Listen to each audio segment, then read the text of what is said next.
प्रिय देशवासियों, टीकाकरण के अलावा आज एक और बड़े फैसले में उस फैसले से मैं आपको अवगत कराना चाहता हूं।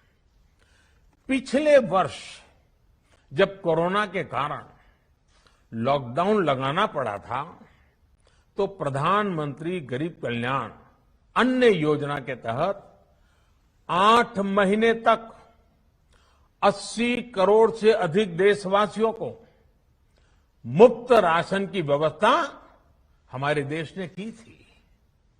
इस वर्ष भी दूसरी वेव के कारण मई और जून के लिए भी इस योजना का विस्तार किया गया था।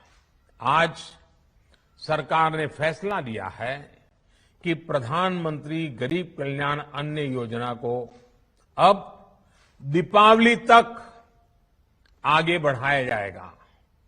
महामारी के इस समय में सरकार गरीब की हर जरूरत के साथ उसका साथी बनकर खड़ी है।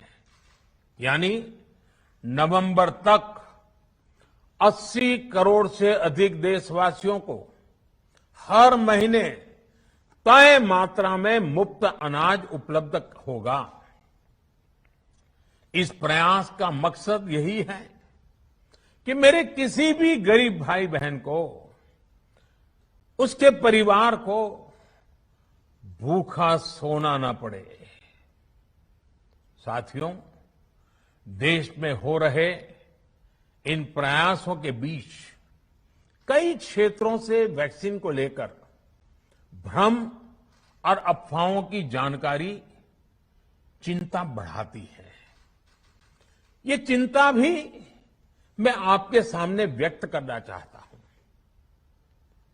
जब से भारत में वैक्सीन पर काम शुरू हुआ, तभी से कुछ लोगों द्वारा ऐसी बातें कही गई जिससे आम लोगों के मन में शंका पैदा हो। कोशिश ये भी हुई कि भारत के वैक्सीन निर्माताओं का हौसला पस्त पड़ जाए और उनके सामने अनेक प्रकार की बाधाएं आए। जब भारत की वैक्सीन आई तो अनेक माध्यमों से शंका आशंका को और बढ़ाया गया।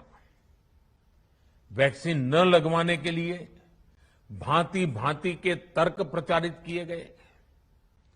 इन्हें भी देश देख रहा है। जो लोग वैक्सीन को लेकर आशंका पैदा कर रहे हैं, अफवाहें फैला रहे हैं, वो भोले भाले भाई बहनों के जीवन के साथ बहुत बड़ा खिलवाड़ कर रहे हैं। ऐसी अफवाहों से सतर्क रहने की जरूरत है।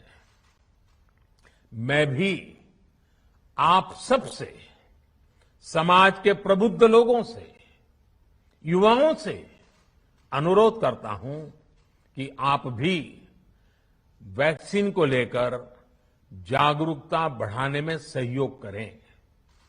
अभी कई जगहों पर कोरोना कर्फ्यू में ढील दी जा रही है, लेकिन इसका मतलब ये नहीं कि हमारे बीच से कोरोना चला गया है। हमें सावधान भी रहना है और कोरोना से बचाव के नियमों का भी सख्ती से पालन करते रहना है। मुझे पूरा विश्वास है हम सब कोरोना से इस जंग में जीतेंगे